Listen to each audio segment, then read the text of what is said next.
Mike Radich here, and I'm now joined on the phone by MMA veteran Bobby Brents. Bobby, how are you?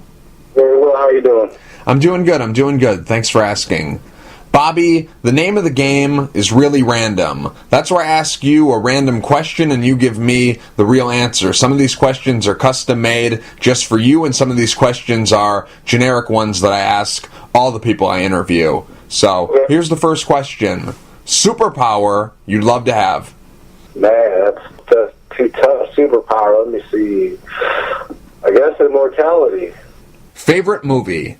Oh, look, you gotta pick a genre. You can't just hit me with favorite movie. I don't have one of those. Okay, let's go with action or comedy. Let's go with, here you go, a little bit of both. Snatch. Movie you've seen the most times? Ooh, The Labyrinth. Favorite color? Red. Favorite guilty pleasure?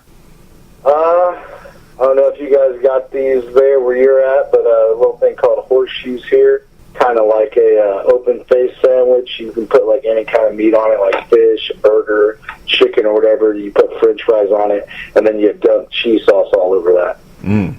Sounds interesting. Never heard of it. Ever heard of a horseshoe? No. Oh yeah, they started here in Springfield. I know. I've been talking with the wife about starting a horseshoe restaurant, like out of state somewhere where they don't know about them. Well, come up here because I don't know about them.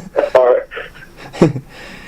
Bobby, back on May 28th at Shamrock FC Aftershock, you fought and defeated Shane Grant to not only defend your Shamrock FC heavyweight belt, but also to win a Bellator MMA contract. You are now a Bellator MMA heavyweight. We'll talk about that a little bit later, but let's talk about your fight back on May 28th. You won that fight by second round TKO. Overall, how pleased were you with your performance in the fight? Very pleased. I mean, I wanted the fight to go a little bit longer, but you can't argue with an early finish in a 5-round fight. So I was pretty pleased with it. The stakes couldn't have been any higher for you going into this fight because you were not only fighting to try and retain your heavyweight belt for Shamrock FC, but you were also trying to win a Bellator MMA contract because Bellator and Shamrock FC have this partnership where if you win the Shamrock FC belt and you defend the belt, you win a Bellator contract. So whoever the champion is, should they retain their belt, they automatically get a contract and they make the jump from Shamrock FC into Bellator. So the stakes were very high. You're trying to keep your belt and you're trying to win that contract. But on top of that, you were fighting a guy who didn't have a whole lot of experience. He was only 4-1 before the fight, and you're a guy who's been around the sport for a very long time. Going into that fight, you were 16-5 with 1 no contest, so you have a lot more experience than this guy, and you had a lot to lose going into this fight because you're the champion, and on top of that, every fight there's a lot of pressure because you want to win that fight, so you double your money, and you train to win. You don't go to practice every day saying that when I get in the cage I'm going to lose. So the stakes are always high, but under these special circumstances, the stakes were even higher. So going into this fight, were you feeling a lot of pressure? Were you feeling more pressure for this fight than your previous fights that you've had over the course of your career? I didn't really have too much pressure. I thought the pressure really was on him. I really felt like he was the one that needed to prove himself to be in the cage with me. It wasn't the other way around. I kind of went in there with the mentality that he had the mentality that it's okay to lose to me, which I perfectly understand, a guy being 4-1, fighting a guy with 20-plus fights. He doesn't suck. I don't think I suck, but I kind of felt like in his mind it would be okay to lose to a guy like me. He's already lost to a guy who wasn't like me, so he's still early in his career, and I really felt like all the pressure was on him. Is it official? Are you signed with Bellator? Because I know I said at the top that you are a Bellator heavyweight, but I haven't heard anything. I haven't seen any press releases. I haven't heard anything about when you're going to debut. I haven't heard really anything from Bellator. So is it official? Is it a done deal? Are you a member of Bellator? I mean, I put it on my Facebook already. I already signed the contract, so it's pretty much done deal. If you don't mind sharing with us, this contract that you won back on May 28th at Shamrock FC Aftershock, is it a traditional 3 or 4 fight contract that we see all the time? Or is this contract a special contract where you have a lot more perks than the average guy who's coming into Bellator and they sign their standard 3 or 4 fight deal? Is it a little bit different? Do you have more perks? Do you have a signing bonus, something like that? Are you getting more money per fight than the traditional contract that they'd be handing out? Is it something where all your fights have to be shown on Spike TV? Are there special perks to your contract, or is it just the traditional contract that we see most of the guys get from Bellator? Can you share with us the terms of the contract? It's just a standard contract. I got 4 fights. They got 18 months to give me 4 fights, and that's pretty much it. Now, you've been fighting for a very long time. It's taken you 13 years to make it to a big show. You made your pro debut in 2003, and if you look at your record, you have a great record. 17 wins, 5 losses with 1 no contest. You look at the guys you've lost to, the John Hawk fight, that wasn't really a loss. You lost by a disqualification, so I don't really even count that one. You lost to Jared Rochalt, who fought in the UFC. He's a very talented guy. You lost to DJ Linderman, who's a very talented fighter. You lost to Stipe Miocic, who's the UFC heavyweight champion. So no shame in any of these losses. But it's taken you a very long time to make the jump into a big show. Why exactly hasn't it happened for you until now? Why do you think that you weren't able to make the jump into a big show? Because, like I said, you have a great record, and you've beaten a lot of great guys, and the losses that you've had have all come to great guys. So why do you think it's taken you so long to make that jump to a big show? Probably because I'm some short, fat guy from Illinois. I don't know. I mean, that's the only thing I could really think. I'm not your statuesque heavyweight. I'm not like your Stipe Miocic, 6'5", no fat type of heavyweight. I'm your regular, Joe Blow guy who looks like he sits on the couch but can fight. I'm your average guy, looking wise, and I do things that these big muscle bound gorillas do, and I'm successful at it. So, I mean, I always thought that could have been a better story, because if when you go into a fight and you see this big gargantuan heavyweight, what do you expect? What do you expect is going to happen when you see him fighting a guy like me? If that guy wins, you expected him to win. Right. But when I win, that's a thing. Right. I don't know. Some organizations didn't look at it like that. So, yeah. You can ask that question like a million times over, and it just wasn't. My wife and me had a discussion, and it just wasn't my time. And then when I saw the opportunity that Shamrock had with the relationship that Shamrock FC had with Bellator FC, and that the champion gets a shot, I was like, you know what, I'm not going to wait anymore. I'm just going to go out and get something that's guaranteed, and that's what I set forth to do. And I was lucky enough to get the job done, and that's what happened. Well, I had my opportunity, and I let them slip by, but it wasn't that I lost to, like you said already. The guys I lost to when I had the opportunities I had, they were just as hungry and just as thirsty and deserved to win just as much as I thought I did, and they won. So it's not like I didn't have my opportunities. It's just I come up short a couple times. So, and I'm just glad I'm around right now, still healthy to get to that next level. Right now, you're on a 3-fight win streak with 2 first-round finishes.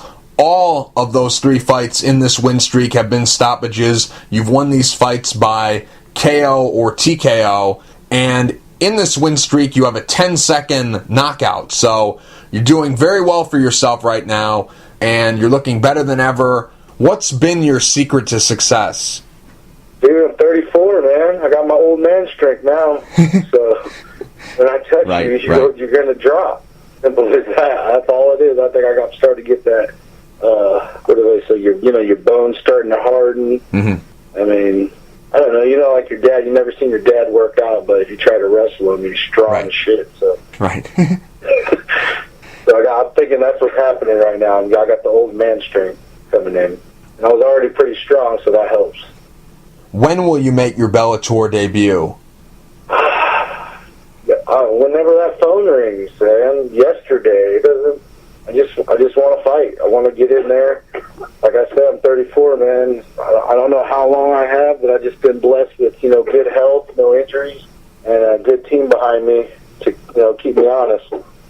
Right now, Bellator, in my opinion, has a really great heavyweight division. They've got guys like Bobby Lashley, Matt Mitrione, Sergey Haratonov, Chet Congo, Tony Johnson Jr., Chase Gormley, Dan Charles, Augusto Saki, Vinicius Spartan, James Thompson, Justin Wern. I've heard rumors that Vitaly Minikov is going to be coming back to Bellator, the former champion. I've also heard rumors that they recently signed Ali Thompson, so the Bellator heavyweight division keeps growing, and it keeps getting better and better. There's a lot of exciting matchups for you in Bellator. Who would you like to fight in your Bellator debut? He's from where I'm from. I still live here. He doesn't. Make a great story, so I don't know what that makes him an outsider or not or whatever, but I'd like to get with, like, Matt Mitrione. He just recently signed. Mm-hmm. He's actually fighting in St. Louis this weekend, so right. I might make the trip. Mm-hmm. What are the chances you call out Matt Mitrione when he's done fighting on June 24th at Dynamite 2? We've seen Bellator in the past try to set up the next matchup where they bring in a guy. What are the chances that you're the guy they bring in? What are the chances that you guys have a little bit of a face-off and you call him out? What are the chances of that happening? If I get, I don't know. You know how it is. I'm meeting the new bosses. I don't know what they want to do. But if I get the green light, I'm going to do what I want to do and make it entertaining. I mean, I'm new to Bellator, but I'm going to take the most advantage of it as I can. I'm going to get in there. I'm going to make a name for myself. Hobbies outside of fighting? I don't really do anything but fighting. That's all I do. Okay, here we go. I just fought him, and I actually incorporate in my training a little bit of, a little bit of disc golf. Okay. We make it a workout, though, so you throw the disc, you got to throw sprints. Loser has push-ups. You run to the next hole. It's like we do like an 18-hole course in like 35 minutes. Do you have any pre-fight rituals or superstitions? Oh, man. I just kind of like to stare at my opponent, like, oddly. Like, while he's looking at him, looking at me. Weird. Is that weird? It kind of, I don't know, it kind of messes with him. Hey, you're on a 3-fight win streak. It's got to be working. Something's working, or I'm just weird. So whatever it is. Do you have any post-fight rituals? Post-fight? Not really. Okay. It's kind of, if there's an event, if it's out like a casino or something, we'll hang out. If there's an after party, we'll go to it, mingle, do all that stuff. I don't get too crazy, man. That's for those younger fighters. Besides fighting, what are you passionate about? Passionate about my family, my kids. What motivates you in life and in fighting? Pretty much my family. I mean, I've been doing this for a long time, but when you have a family, it makes what you're doing so much more important to you in being successful. Like, because you want your kids to be proud. You want to make it. You want to make their lives easier. Sometimes it can be a double-edged sword, but you just don't want your family and your kids to be able to not worry about stuff, not worry about bills getting paid, not worried about actually pursue what they want to actually do, like jobs that actually they don't feel like it's a job because they actually love doing it, stuff like that. You know, when you're grinding and you're working, that's what you're working for, is for your family, so they don't have to go through what you're going through, you know, and get beat up and go to a 9 to 5. You know, you want it to be easier on them. So that's pretty much what motivates me. If you get your hand raised, you get paid more. That's what motivates me. You made your pro debut in March of 2003, and you didn't fight again until April of 2007. So there's a 4-year gap in between your first pro fight and your second pro fight. Why the 4-year gap? I took that fight on 2 weeks' notice, and it ended up being my pro debut. So after that, it wasn't even like it wasn't. It really was the funniest part about that fight is it wasn't even like I didn't realize. I was so young, like in my head, not realizing what I was doing. That I just took the fight. I just got exhausted. I was tired. Like I wouldn't say I was winning the fight. It's like on top, like above the guy, and then like seriously, it was like so exhausting. I just had to tap out. Like I didn't understand what fighting was all about. And then when you're actually in a place where you're supposed to fight, you're used to knocking people out at the bars and like in a street fight real quick. That fight's quick, right? You know, less than a minute type shit. The round's longer than that. And you know, you come around to round 2, and you're like, "What the hell?" It's different.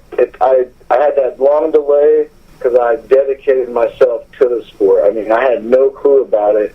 Took my pro fight 2 weeks and never even learned the combination.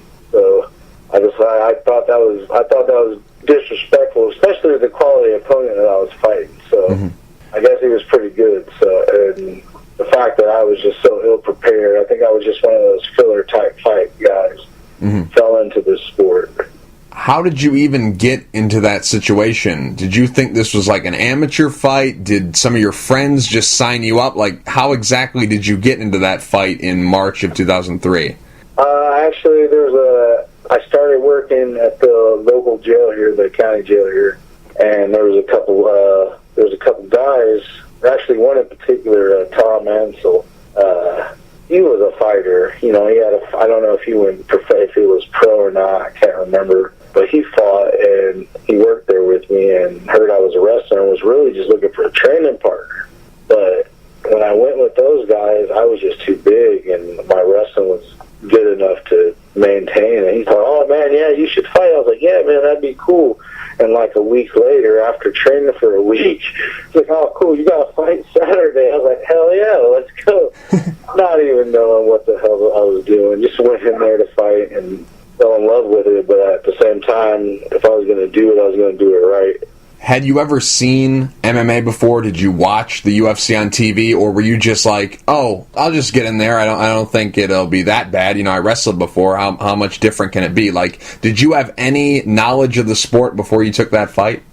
I play a video game. I wouldn't say like, "Oh, I was dedicated to watching the fight." I mean, I bought my gloves at like the local sport mart type place here. Because like I didn't even know like where to buy gear at. Like, oh boy! Like I came into the fight like it's like those workout ones that have the bar inside of them. Right. You get the heavy bag. Right. Yeah, I came into the ring with those still in there. They're like, "Oh, dude, you gotta cut those out." Like I had to razor blade slice it. I look at his gear. I look at my opponent's gear. I'm like, "Dude, this shit looks cool. Like, where did you get that?" Like, I had no idea about the sport. This is great. This is a better story than I expected. I thought like maybe in 2003 you took that fight and then you went away to school and that's why you didn't fight for 4 years. Like I thought maybe we were going to get something like that, but I didn't know it was this kind of story. No, I was training that whole damn time, nonstop. Favorite food? Rice. Really? Brown rice, white rice, wild rice, rice. I eat it with everything. I would say meat and rice, but since rice is with everything, like I can eat rice by itself. Least favorite food? Ooh, man. Probably like Brussels sprouts. Horrible. Like I would seriously puke if I ate Brussels sprouts. Like not now, but as a kid. I haven't had it, but I'm grown. No Brussels sprouts here. Favorite restaurant? Turo Fire Pizza here in town. Like pizza, like 1 minute. Seriously, you gotta get all your toppings, all that shit, and then like 60 seconds, shit's done. Not even joking. It's crazy. It's like a personal, but it's almost like Subway pizza. Okay. And what's the name of this again? But good. Turbo Fire Pizza. Okay, so we have Turbo Fire Pizza and a horseshoe. Okay, you're educating me here on Illinois cuisine. So if I'm ever in town, I'll have to stop by those places. Oh yeah, dude, they got wings, all that gambling. You want to gamble? It's not like dice. They got some poker machines. And 21. There isn't a guy like in the corner with those like a ball and 3 cups, and then you have to shuffle them around. And no. What's that Marley? Yeah, that's it. Yeah, that's what it is. Yeah. Is there a guy like that around there? No. Always some loan shark in there hanging out. Pizzas. Loaning out hundreds. Favorite TV show, and it can be a show currently on the air or a show no longer on the air. Just overall, favorite TV show. The Boondocks. Favorite band and or solo artist. Let's say Rick Ross, just because Rick Ross is my walkout song right now. If you could trade places with anyone in the world for a week, who would you trade places with and why? Probably whoever's really in control of this planet, man, so I could turn some stuff around. If you could stay one age forever, how old would you stay and why? I'll probably say like right now, like 33, 34, like ish range, forever though. That way you got your old man strength, but you're still young enough to fuck some shit up. Celebrity people say you look like. Oh, come on. That's fun. That's funny you even ask that. I get The Rock a lot, so that's one thing. I think they're just being racist. You just gotta be light-skinned, clean shaven. Your nickname is Zombie. Who started calling you that? It was when I was training at the school here. Somebody just said it stuck, and then I made a play on words, and I was like, yeah, I'm Bob Zombie, and then somebody was like, man, that sounds awesome. So it's funny, I had like old shirts that say, I have one on right now that says Bob Zombie. And I go to the stores, they're like, oh, you like Rob Zombie? I'm like, you can't read for shit. Tell me about your gym, the garage. Is this actually a garage? It's pretty much what it is, man. I have a 34 by 32 garage, completely matted out, all the training equipment like at the big gyms, but it's connected to my home. That's what it is. It's crazy because it's like the people. It's funny because like the people around where I live don't realize like the quality of talent that is at my house training in the garage with me. Mm-hmm. Like you'll have like guys from the UFC, guys who fought in UFC, and no one around even realizes any of this. So it's kind of cool. It's kind of cool, like something. It's almost like it's really what it is. It's a damn club. It's a fighting club. If you want to come here, there's a fighting club to train. If you want to fight, you can come train with these guys, spar, whatever. It's like a treehouse for MMA fighting. Great. That's great. That's great. Who are some of your main training partners that you work out with when you have a fight coming up or just when you're training to sharpen up your tools? We've been traveling a while, but I usually just keep it local. I've been grooming. I got Isaiah Milliken. I have a lot of unknowns, but when we really turn it up, we just got done training with Corey was in town after his fight with Shogun, and we got some good rounds in with pretty much, man, like everyone in the room was studs, but they're relatively unknown, and I think that's what's made us good, is that we train with guys who just love the sport so much they're willing to sacrifice their bodies for it. But if they decided to fight, they could totally fight. So you have a lot of guys in there that just train for fun, they don't actually compete? Is that what you're telling me? Really? Yes. Where do you find these guys, or how do they find you? When they find out where the guys train at and who they train with, because how I get respected, because I won't even put you out unless like I'm like, man, yeah, you're about to mess some shit. Like you're about to mess some guys up. And if I put my stamp of approval on it, man, they're tough. So it's hard to even get. It's so hard. I have this super heavyweight. He's like 300 pounds, or right on the die. It's hard for him to lose weight with his job. He's trying to do what I'm doing, but he's younger than me. Well, I've set up like 3 fights for him, and they've all fell through. Well, the first one lasted 25 seconds because the guy come out, tried to throw a wild, and he saw how light he was on his feet. Isaiah drops back, pops him with the jab. All of a sudden, he like hurts his foot. Somehow he hurts his foot, but whatever. Set up another fight. Guys don't want to fight. I don't know why. They don't want to fight guys from my small garage in Springfield, Illinois. Obviously, you're the owner of this facility, and I guess you're the head coach, but when you have a fight coming up and you're training to get ready for a fight, who are your coaches? I don't have any coaches. Really? I'm a coach. I'm a scientist of this, of how to beat somebody.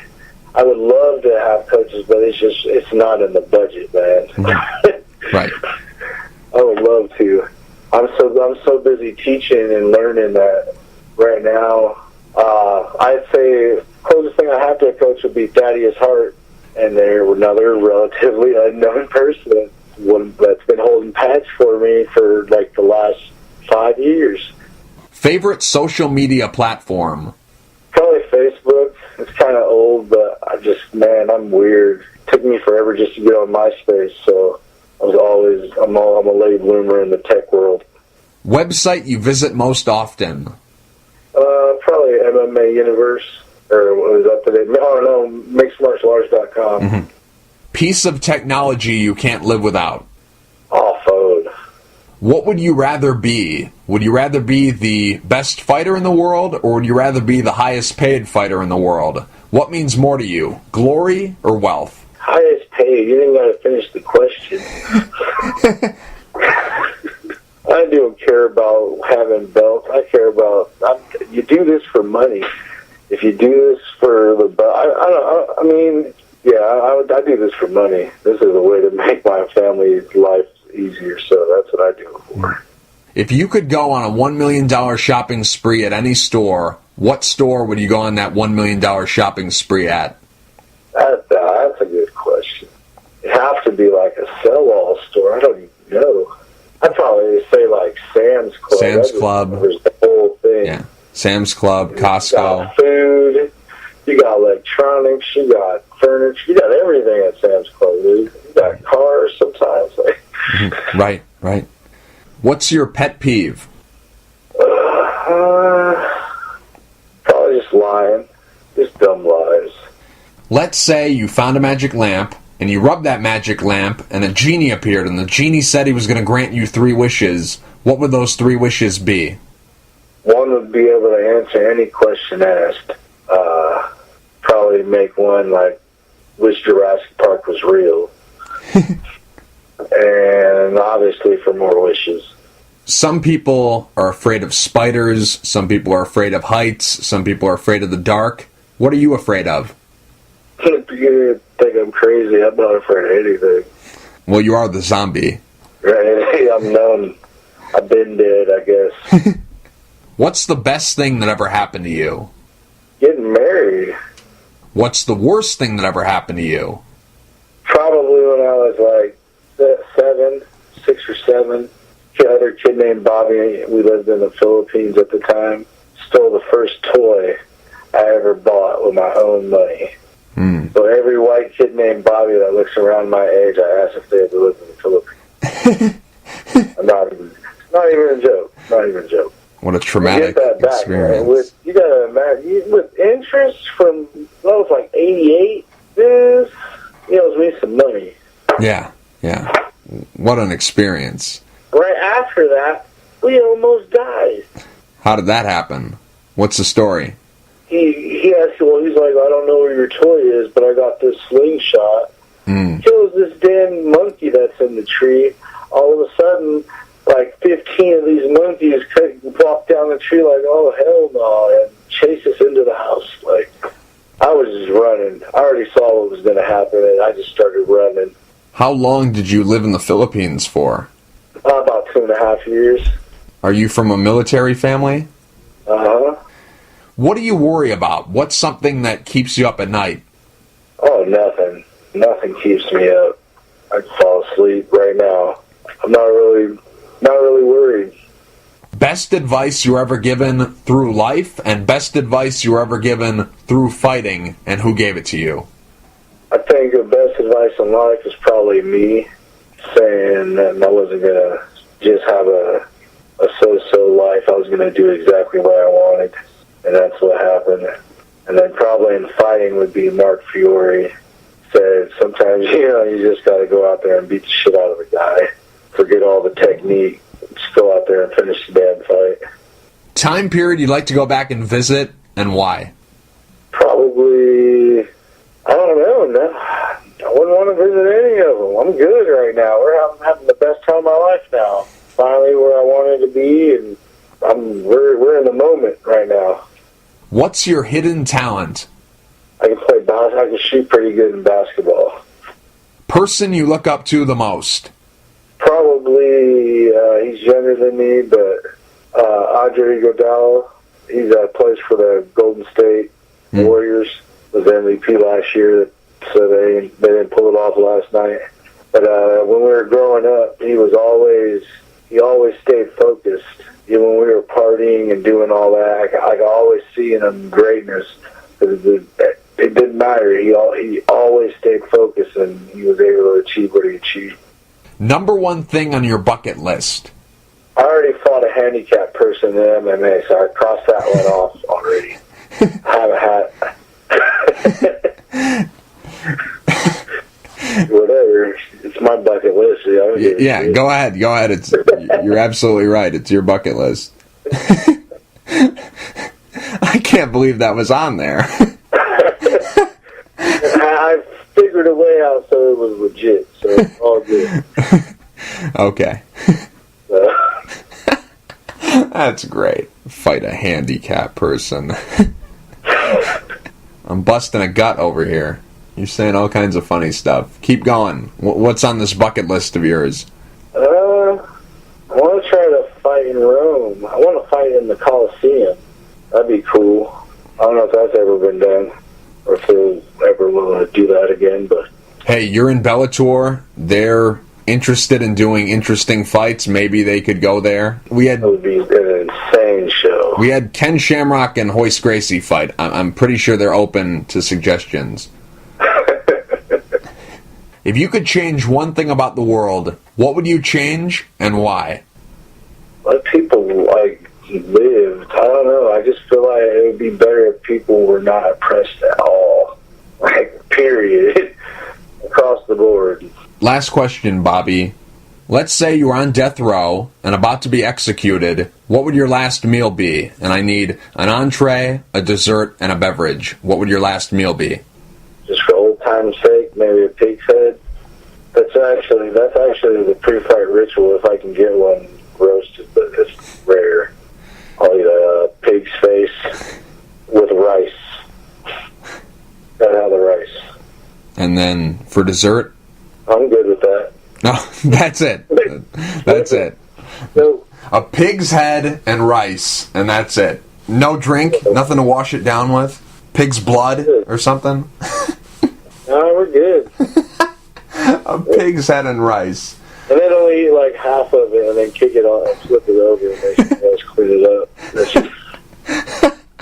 Or they're gonna be mad. You're about to go die. You've been cracking me up for this entire interview, and the last question you didn't disappoint. So my hat's off to you, Bobby. Real quick before I let you go, do you have any sponsors you'd like to thank, and is there anything you want to say to the fans?